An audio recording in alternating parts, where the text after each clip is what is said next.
Hello दोस्तों, कैसे हैं आप लोग। हमारी आज की कहानी का नाम है नफ़रत। रोहन ने अपनी माँ के खिलाफ जाकर अनामिका से शादी की थी। रोहन की माँ कामिनी जी अनामिका को जरा भी पसंद नहीं करती थी क्योंकि वह सांवली थी। रोहन गोरा और सुंदर था, बस इसी वजह से अनामिका कुछ भी करती उन्हें पसंद नहीं आता।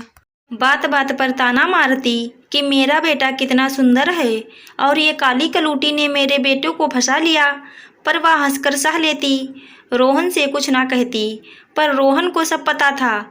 एक दिन अनामिका की तबीयत खराब हो गई, वह बेड से उठी नहीं। कामिनी जी लगी ताना मारने, घर से कुछ सीख कर नहीं आई, कोई संस्कार नहीं, बस सोई रहती है महारानी।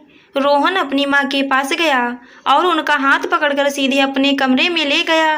कामिनी जी कहने लगी, क्या कर रहा है, अब बहू से मार खिलवाएगा क्या। रोहन ने उनका हाथ अनामिका के सर पर रख दिया। देखो माँ, उसको बुखार है और आप हैं कि शुरू हो जाती हैं। कामिनी जी बोली, हाँ हाँ, मेरा ही दोष है रोहन, आपका नहीं मेरा दोष है। 1 साल हो गए शादी को, आपको अनामिका से क्या परेशानी है, मैं समझ नहीं पा रहा हूँ। उसके सांवले रंग को मैंने पसंद किया है। जब मुझे कोई परेशानी नहीं है तो आपको क्यों है। एक बहू के सारे फर्ज बखूबी निभा रही है, पर आपको समझ में नहीं आता। अनामिका, मैंने तुमसे कितनी बार कहा है, जब माँ तुम्हें नहीं अपना पा रही हैं तो मेरे साथ चलो जहाँ मैं काम करता हूँ, पर तुम हो कि मेरा कहा सुनती नहीं। तुम्हें तो माँ जी के साथ रहना है, सब कुछ ठीक करना है, पर तुम नहीं जानती वह तुमसे नफरत करती हैं।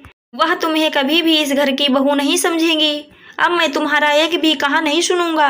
मेरे साथ डॉक्टर के पास चलो और वहीं से दूसरे शहर। अब तुम वहीं रहोगी जहां तुम्हारी इज्जत नहीं, वहां तुम नहीं रहोगी, ऐसा रोहन ने कहा। अनामिका, देखिए आप थोड़ा गुस्से में हैं, मैं यहाँ ठीक हूँ। रोहन के पापा दिनेश जी, बहू जैसा रोहन कह रहा है वैसा ही कर। तुम दोनों को यहाँ से चले जाना ही ठीक होगा, क्योंकि मैं कुछ कहना चाहता हूँ तो मुझे चुप होना पड़ता है। घर में क्लेश करने से क्या फायदा। अनामिका रोहन के साथ चल दी। अगले दिन सुबह उठते ही कामिनी जी, अरे बहू चाय, तभी याद आया वो तो है ही नहीं।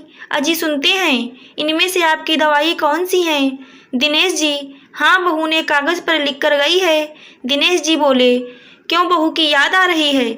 कामिनी जी, मुझे क्यों याद आए, मैं तो ठीक हूँ। अब कामिनी जी ने घर में नौकरानी रख ली, सारा दिन उसे टोकती रहती, ये मत कर वो मत कर, सुबह जल्दी आ, कपड़े गंदे ही हैं। एक दिन नौकरानी भी गुस्सा होकर चली गई और बोली, माँ जी मैं आपकी बहू नहीं जो सहूँ, मैं तो जा रही हूँ। दिनेश जी, सही तो कहा, बहू को कितना कुछ सुनाती थी, पर कभी पलटकर जवाब नहीं दिया। यहाँ तक कि तुम्हारे बेटे ने साथ चलने को कहा, पर वह नहीं गई। क्यों हमारे लिए, अभी समय है, अपनी जिद छोड़ो, बहू को घर ले आओ। वहाँ अनामिका को अच्छा नहीं लग रहा था। अनामिका ने रोहन से कहा, सुनिए ना, घर चलते हैं। तभी दरवाजे की घंटी बजी। जैसे ही दरवाज़ा खोला, अरे माँ पापा आप अंदर आइए। चाय पिलाई और खाना खिलाया। माँ आपकी तबीयत ठीक है, रोहन ने पूछा। हाँ ठीक हूँ, मैं अपने किए पर बहुत शर्मिंदा हूँ, मुझे माफ़ कर दो बहू। अरे माँ जी नहीं, मैं आपसे गुस्सा ही कहाँ थी। कामिनी जी बोली, गुस्सा नहीं है तो अपने घर चल, मैं भी किस चक्कर में पड़ गई थी। खूबसूरती इंसान के सूरत में नहीं सीरत में होती है। तभी दिनेश जी बोले, अंत भला तो सब भला। सभी लोग हंसने लगे। आशा करती हूँ दोस्तों आपको हमारी कहानी ज़रूर अच्छी लगी होगी। धन्यवाद।